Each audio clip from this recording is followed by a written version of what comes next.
আমাকে হাফেজ রবিউল সেই এলাকার ইমাম সাহেব কয়, হুজুর আমাদের এই গ্রামে এক গ্রামে 52 জন পীর। আমি বলি আল্লাহু আকবার, তাতে এ জায়গা বেনামাজি নাই। কয় হুজুর সে পীররাই নামাজ পড়ে না। 52 জন পীর। আমি ভাবছি যে এত পীর যে গ্রামে, সে গ্রামে তো বেনামাজি নাই। কয় সব পীররাই নামাজ পড়ে না। সুবহানাল্লাহ। আমি যে কয় দলের নাম কইছি কোন দলের মানুষের মধ্যে হয়তো নাই বলে হবে না। যে কয় দল বাংলাদেশে আছে, বাংলাদেশ 12 কুতুবির দেশ, কথা কন না কেন? সৌদি আরবে পীর নাই। ওই সৌদি আরবের থেকে কিছুদিন থাকি আসার পরে এরা বাংলাদেশে এসে পীর পদ্ধতির উপরে খুব কঠিন সমালোচনা করে। যার কারণে আহলে হাদিস আলারা ওই পীর পদ্ধতি মানতে যায় না। ও জায়গায় বড় বড় আলেমকে শায়েক পায়। এদেশে বাংলাদেশে আইসে একটু বক্তব্যে ভর্তি হওয়ার সাথে সাথে তার নাম শায়েক। অন্যরা ওই শিখে আসে, অন্যরা এই পাশে আইসা এই পীর পদ্ধতি মানতে চায় না। কয় কি সৌদি আরবে পীর নাই, মক্কায় পীর নাই, মদিনায় পীর নাই, বাংলাদেশে এত পীরের দরকার কি? এটা অভিযোগ আছে না? এই কয় আরে ভাই বাংলাদেশে পীরের দরকার কেন? এদিক তাকান। সৌদি আরবে তো সৌদি আরবের হাওলাই যদি দেন তাহলে সৌদি আরবে যাই দেখেন, সৌদি আরবে নাই। সৌদি আরবে কি নাই? সৌদি আরবে ট্রাফিক নাই, সিগন্যালে ট্রাফিক নাই। মুরব্বীরা বলেন, যারা সৌদি গেছেন বলেন, ট্রাফিক পুলিশ আছে। কম্পিউটারের মাধ্যমে লাল বাতি জ্বলে ওঠে, লাল বাতি জ্বলার সাথে সাথে গাড়ি দাঁড়ায় যায়। প্রেসিডেন্টের গাড়িও যদি হয়, বাচ্চার গাড়িও যদি হয়, স্বরাষ্ট্রমন্ত্রীর গাড়িও যদি হয়, পরিবহন মন্ত্রীর গাড়িও যদি হয়, দাগের 1 ইঞ্চি সামনে আগাবে না। ওই লাল বাতি জ্বলছে তো দাঁড়ায় যায়। আর আমাকে বাংলাদেশে ট্রাফিক বাস নিয়ে দাঁড়ায় থাকে, আস্ত বাস নিয়ে দাঁড়ায় থাকে, ট্রাকে বাইরে দিয়ে টিসে যায়। তাহলে ওই দেশে লাল বাতি জ্বললি দাঁড়ায় যায়, সে দেশে পীর লাগে না। আর এ দেশে 22 দিয়ে বারো ঠেয়াতে পারেন না, ট্রাফিকে মেরে দিয়ে চলে যায়। তাহলে এ দেশে পীর লাগে, কথা কন না কা? এ দেশে পীর লাগে, এদেশে ট্রাফিক লাগে,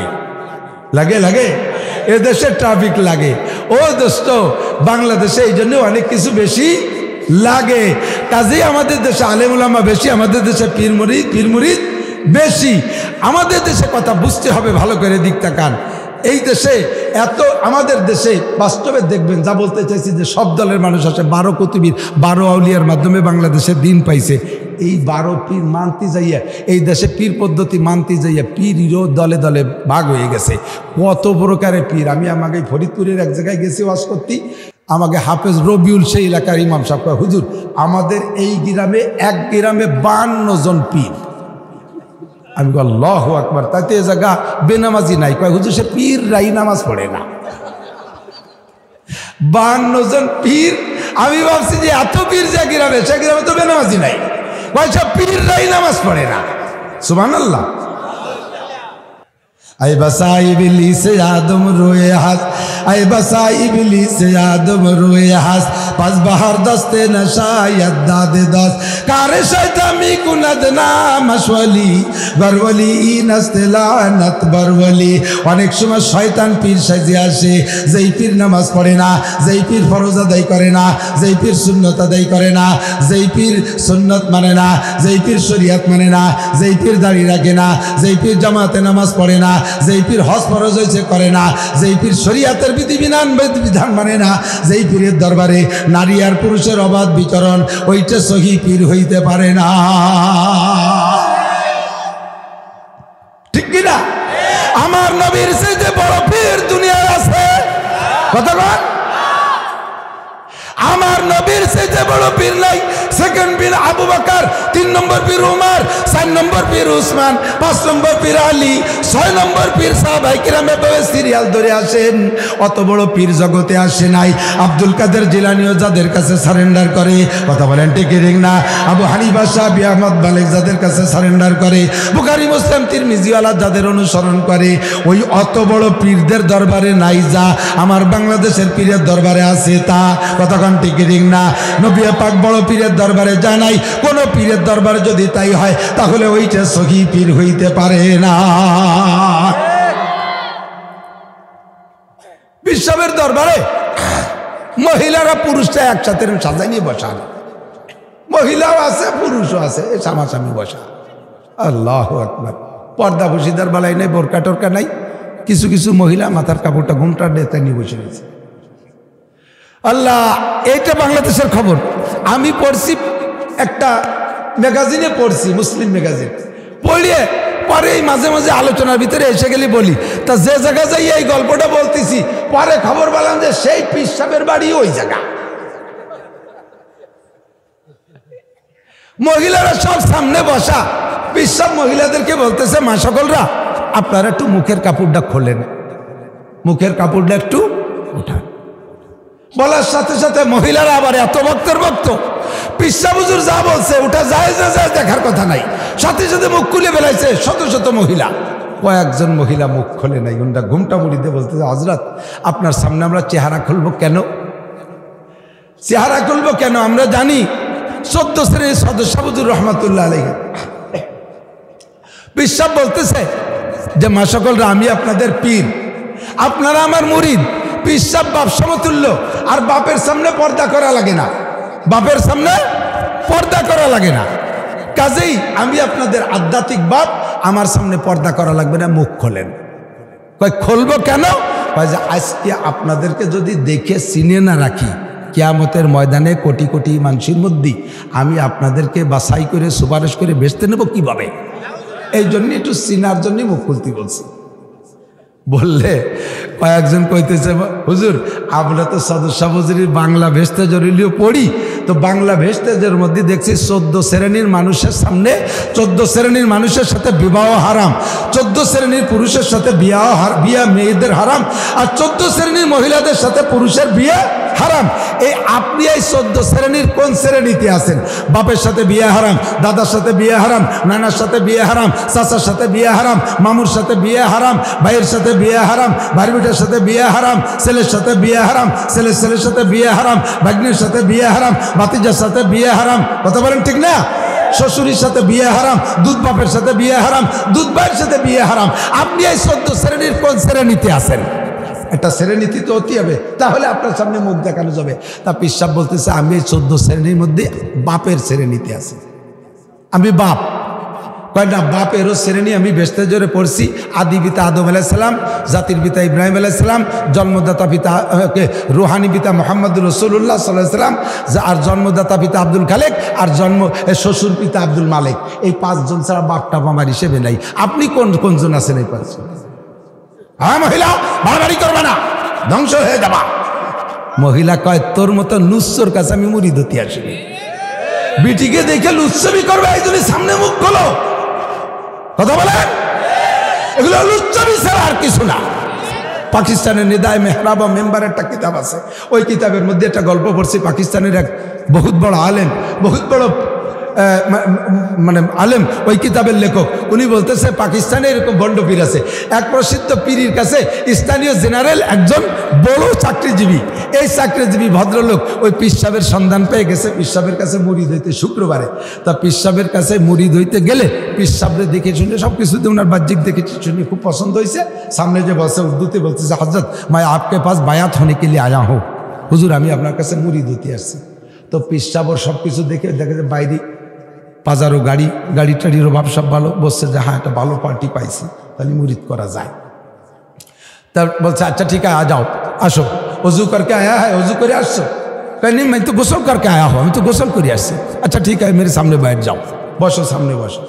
বসাইছে সামনে, কয় চৌজানু হোক আর বসো, বটো আসুন গড়াই দিয়ে বসো। তো বলছে, কয় বসছে, আঁখে বন্ধ করো, চোখ বন্ধ করো, করছে থোড়া সা ঢোক কে বসো, একটু কুজো হইয়ে বসো।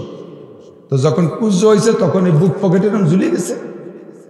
ওরে চোখ বন্ধ করে বসাইয়া পিসা বুকি মেরে দেখতেছে যে পকেটের অবস্থা কি। তাই পকেট যখন আলগায়ে গেছে, দেয় যে ওর ভিতরে 20 টাকা আছে, 20 টাকার বেশি না।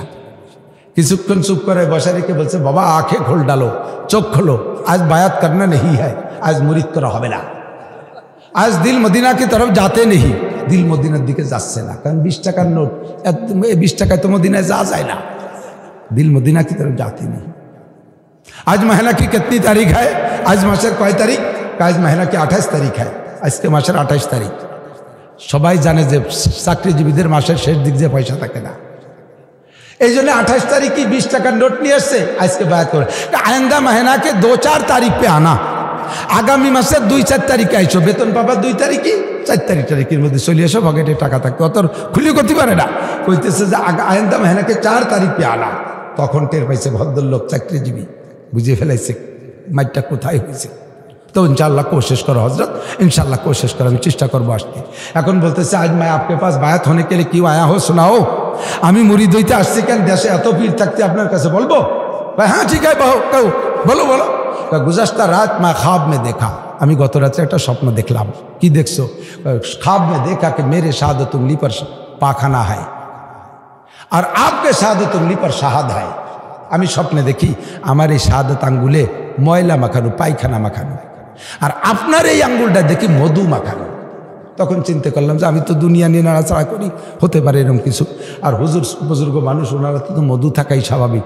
তার দ্বারা বুঝলাম যে আপনি একজন বুজুর্গ মানুষ, তাই আপনার কাছেই বায়াততে আসছি। পেশাব শুনে কুচিতি पाम फूलिए फाटी जार कहता, हाँ बाबा दुनिया आलू के अंदर और अल्लाह आलू के अंदर तो फर्क यह है, तुम हमेशा दुनिया दुनिया करते हो और दुनिया पाखाना जैसा है, इसी वजह से तुम्हारे उंगली पर पाखाना नजर आता है। और हम आखिरात वाले हैं, हम तस्बीह तहलील करते हैं, हम तस्बीह पढ़ते पढ़ते हमारे उंगली पर শাহাদ নজর আতা হয়। তোমরা দুনিয়াদার, দুনিয়া টাকা টাকান করো, এই জন্য হাতে টাকা আলো ময়লার মতো, হাতে পায়খানা মাখানো দেখছো, আর আমরা তসবি টিভি বিদে আমাদের আঙ্গুলি মধু দেখছো। ঠিকই দেখছো বাবা, 4 তারিখে আইসো। এরপরে হজরত আর কুछ বাকি है ख्वाब का, স্বপ্ন তো আর একটু বাকি রয়েছে, একটু কব না হুজুর? अच्छा कहो। तो उसके बाद मैंने देखा कि आपके शहादत उंगली मेरे मुंह के अंदर है और मेरे उंगली आपके मुंह के अंदर है। उर्दू तो बुझे ফেলাইছেন বাংলা। পরে দেখি যে আমার আঙ্গুল আপনি সেটি খাচ্ছেন আর আপনার আঙ্গুল আমি সেটি খাচ্ছি। আমার আঙ্গুলি যা ছিল তুই সেটি খাস। আমার সুদের টাকা, ঘুষের টাকা, চুরা টাকা, টন মারা টাকা, মন মারা টাকা, রাস্তা মারা টাকা, বিজিএফ কাট মারা টাকা, পঙ্গু ভাতা বেঁচে খাওয়া টাকা, রোডের পিস খোয়া মেরিয়ে খাওয়া টাকা, কারেন্টের খাম্বা তার সহ মেরিয়ে খাইছি, সেই টাকা আমার আঙ্গুলে। তাই তুই শুষে খাইস, আর তুই সুবহানাল্লাহ পড়ে যে মধুমা হয়েছিলি ও আমরা খেয়ে বেলায় দিই পাবলিকরা। কথা কোন ঠিক কি ঠিক না? আই বসাই বিলি সে याद उम्रे हास পাস বাহার দস্তে না শায়দ দাদে দাস কারে শয়তামি কুনত না মশলি বরওয়ালি ই নস্তে লানত বরওয়ালি। যার লোভ বেশি তার ভিতরে কোনো দিনদারি হতে পারে না, দুনিয়ার লোভ যার বেশি তার ভিতরে দিনদারি হতে পারে না। আল্লাহু আকবার। একেবারে খেসেরা রঞ্জুরে সাজো জারে জার, খেসেরা রঞ্জুরে সাজো জারে জার, তাতুরা বিরুকুনা দজ इश्तिहार। मैं बदी में आप हो अपनी मिसाल, पहले बदो बद के आलो बद के साल। अल्लाह আকবার। সিজদাও দিতে পারে, রুকুও দিতে পারে, কিন্তু এটা স্টাইল। ইদানিং শেয়ার হয়েছে একটা স্টাইল, নিউ ফ্যাশন। মেশিনের পার্টসপাতি কিছু আছে যে আসলে বাস্তব হয় না। কারণ কি জানেন? একটা স্যালো মেশিন কিনে আনছেন আপনি 30 বছর আগে, দুটো মেশিন কিনে নিয়ে এসেছেন। একটা মেশিন আইনিয়ে বক্সের মধ্যে ওইভাবে রেখে দিয়েছেন, 30 বছরের মধ্যে খোলেন নাই। আরেকটা মেশিন আইনি বক্স থেকে বের করে আপনি স্টার্ট দিচ্ছেন, প্রত্যেক দিন ব্যবহার করতেছেন। এই মেশিনের পার্টসগুলো সব ইজি হয়ে গেছে না? একবার কিক মারার সাথে সাথে স্টার্ট হয়ে যায়, ঠিক কি না? সুন্দর চলতে তালে থাকে। 30 বছর পরে যাইয়া এই মেশিনটা দুর্বল হয়েছে, মনে করছেন নতুন মেশিনটার এবার রানিং করি। এই নতুন মেশিনটারে আইনে সেট করিয়ে দিয়ে যখন ওই হ্যান্ডেল ঢুকোই দিয়ে টান দেবেন, ভিতরে কড়কড় কড়কড় শব্দ হচ্ছে। মেশিন কাকা জোরে টাইনেন না, ভিতরে গিরিশ মিরিশ তেল পানি যাচ্ছে সব শুয়ে জমিয়ে আটুতি আর বাজ হচ্ছে না, কোনো জায়গা হয় না। জীবন ভরে ছোটবেলার থেকে সাবালে হওয়ার আগের থেকে নামাজ পড়তেছেন, আপনার মেশিন চালু আছে, হাত জায়গা মতো যায়, পাও জায়গা মতো যায়, সব জায়গা ভাজ হয়, বাস মাশাআল্লাহ আপনার ইঞ্জিন চালু আছে। জীবনে কোনোদিন নামাজ পড়েন নাই, নিচেও হন নাই, চেয়ারে বসছেন, খালি চেয়ারে মেশিনের পার্টসপাতি যেখানে যেটা ছিল গিরিশ মিরিশ শুয়ে গেছে, টাইট হয়ে। হঠাৎ করে পয়সা হয়েছে, হজের থেকে ঘুরিয়ে এসে নামাজ পড়তে গেছে, আর নেতে যে কুজু হয় না, হাঁটুতি বাজ হয় না, পাশার সাথে চেয়ারে একটা লাগাই নিয়ে যে দাঁড়ায়। এই দেখা এলে একদল আছে, এদের জন্য জায়েজ আছে। আর একদল আছে ওই দেখা দেখি ভাবে চেয়ারে বসে, একটু বাহানা পাইলে হয়, মাজায় ব্যথা, কোমরে ব্যথা, হাঁটুতি ব্যথা, একটু ভাব দিয়ে চেয়ার নিয়ে বসে। ভালো করে মনে রাখেন, আপনি রুকু যদি দিতে পারেন আপনাকে রুকু দিতে হবে, আপনি যদি সামি আল্লাহকে দাঁড়াইতে পারেন আপনাকে দাঁড়াইতে হবে, আপনি যদি দাঁড়িয়ে থাকতে পারেন আপনাকে দাঁড়াইতে হবে। আপনি সিজদায় যেতে পারেন না, বাস আপনাকে সেখান থেকে চেয়ার, তার আগে আপনার জন্য চেয়ার না। আপনি যদি তার আগের থেকে চেয়ার ব্যবহার করেন, কথা কি বোঝা যাচ্ছে? আপনি যদি তার আগের থেকে চেয়ার ব্যবহার করেন তাহলে আপনার নামাজ হবে না। আপনার নামাজ যেইভাবে যত নামাজ পড়ছেন ওই নামাজে আবার পড়িয়ে দিয়েন, নইলে পাছায় তেল মাখায় যাইয়েন, অথবা ভালো মোটা একটা সালা বাঁধিয়ে দেন যাতে বাড়ি স্লিপ করে। নামাজের জন্য পিটেন খাওয়াই লাগবে। ভালো করে মনে রাখেন। এদিক থাকান। এখন আপনি দাঁড়াইতে পারেন তার প্রমাণ আছে, আপনি রুকু দিতে পারেন তারও প্রমাণ আছে, আপনি দাঁড়াইতে পারেন তার প্রমাণ। একটু আগে দেখলাম 7টা থেকে 8:30 পর্যন্ত মেসি নেইমারের খেলা, আপনি বুড়ো দিশে জায়গায় 1.5 ঘন্টা দাঁড়ায় খেলা দেখলেন, তাতে বোঝা যায় যে আপনি দাঁড়াতে পারেন, আপনি দাঁড়াতেই পারেন। আবার ওই সময় আপনার মোবাইলটা হাতেতে পড়িয়ে গেল, তা দিয়ে আপনি কুজইয়ে উঠলেন, তাতে বোঝা যায় আপনি রুকুও দিতে পারেন। তাহলে দাঁড়াতেও পারেন, রুকুও দিতে পারেন। তাই নামাজের শুরুতে আপনি চেয়ার ভাতেই বসে দিয়েছেন। কতক্ষণ বিনি ভোটে চেয়ারম্যান, এই সমস্ত কুয়োরা বাদ দিতে হবে। কতক্ষণ ঠিক না? ও দোস্ত চলে যাই জায়গা মতো একই স্বপ্নে কারে হো গে মাহমুদ আয়াজ। নামাজের ভিতরে মসজিদের মধ্যে কোনো জায়গা খাস নাই, ছোট বড় সবাই সমান। ও দোস্তরে যেই পীরের দরবারে ছোট বড় বাছাই হয়, হ্যাঁ ছোট বড় বাছার একটা জায়গা আছে, সেটা আনজিলিন নাসা মানাজিলাহুম, বড়রা আসলে তাদের আলাদা একটা সম্মান দিতে হবে। এই সম্মানটা তার বড়ত্বের কারণে, সে পয়সা বেশি দেয় সেজন্য না, হাদিয়া বেশি দেয় সেজন্য না, বড় গরু আনে সেজন্য না, ওখানে সমসাময়িক থাকতে হবে। হ্যাঁ ব্যক্তি বড়, হাটাজারি হুজুর আসছে, মাহমুদুল হাসান সাহেব আসছে, একজন ডিসি আসছে, একজন ওসি আসছে, তাদেরকে আল্লাহ তাআলা জাগতিক সম্মান দিয়েছে, সেই সম্মানে তার ভিন্ন সম্মানে জায়গা বসাইতে হবে। কিন্তু পয়সার পার্থক্যের কারণে আপনি যদি পার্থক্য করে ফেলেন, আমি বুঝবো যে আপনি দুনিয়াদার পীর, আপনি আখেরাতের পীর না। আপনার ধরছে শয়তানে। কিসে ধরছে? শয়তান। আর শয়তান যারে ধরে তারে একেবারে নামাইয়া ছাড়ে, 7 তবক জমিনের ভিতরে ডাবাইয়া ছাড়ে। সাবধান থাকবেন, সতর্ক থাকবেন। ইন্না শাইতানা লিল ইনসানি আদুউম মুবিন। শয়তান কিন্তু মানুষের প্রকাশ্য প্রত্যক্ষ শত্রু, শয়তানের চাইতে বড় শত্রু। এই শয়তানে আদম আলাইহিস সালামকে কি করছিল মনে আছে? নিষিদ্ধ খানা খাওয়াইছে।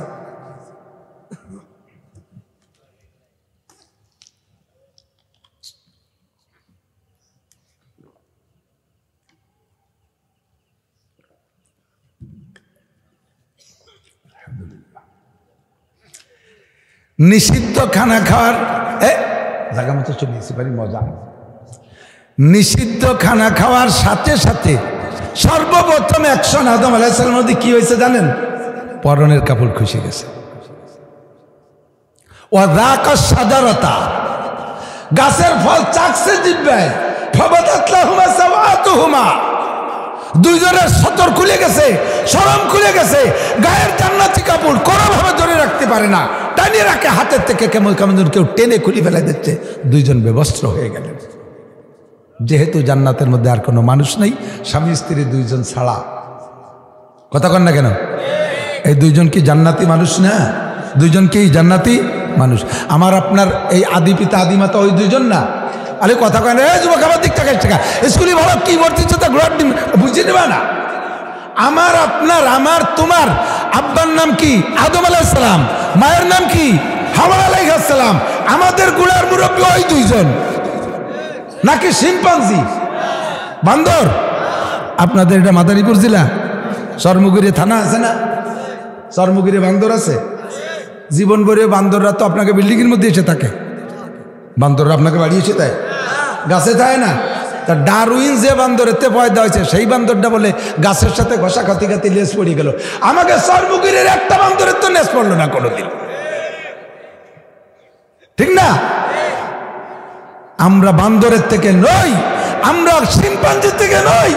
যে যুক্তি করে, যে মন্তব্য করে, সে বান্দরের থেকে হতে পারে, সে শিম্পাঞ্জি থেকে হতে পারে। আল্লাহ পাক বলেন, ইয়া আইয়ুহান নাসু তাকু রাব্বাকুমুল্লাযী খালাকাকুম মিন নাফসিন ওয়াহিদা, খালাকাকুম মিন নাফসিন ওয়াহিদা। হে দুনিয়ার মানুষ, ভয় করো ওই আল্লাহকে, ওই রবকে ভয় করো। আল্লাযী খালাকাকুম মিন নাফসিন ওয়াহিদা, যে আল্লাহ তাআলা তোমাদেরকে এক ব্যক্তি থেকে সৃষ্টি করেছে। কুলনা ইয়া নারু কুনি বারদা ওয়া সালামান আলা ইব্রাহিম। সবাই পড়ি, কুলনা ইয়া নারু কুনি বারদান ওয়া সালামান আলা ইব্রাহিম, কুলনা ইয়া নারু কুনি বারদা ওয়া সালামান আলা ইব্রাহিম। বসি আমরা এখানে বসে দোয়া করি। ওই যে আগুন লাগছে কোথায়? বেশি দূরে। যদি আপনাদের রেঞ্জের মধ্যে হয় তাহলে পানি দিয়ে নিভানো, এটা ইমানি দায়িত্ব। আমরা এখানে বসে দোয়া করি, পড়ি কুলনা ইয়া নারু কুনি বারদান